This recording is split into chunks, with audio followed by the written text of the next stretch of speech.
Hello বন্ধুরা, বলেন তো আমি আপনাদের সামনে এখন কি নিয়ে আসলাম। দেখেন,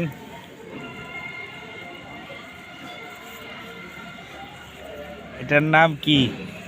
যদি জানা থাকে বলবেন।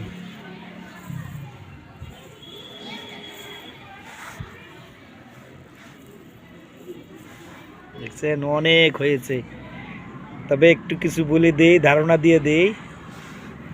এটা সব ধরনের তরকারিতে এমন ভর্তার সাথে দিলে খুবই সুস্বাদু হয়। এখন বুঝে নেন জিনিসটা কি। বুঝছেন? বাড়ির পাশে যদি কোনো খালি জায়গা থাকে অবশ্যই এগুলো চাষ করতে পারবেন।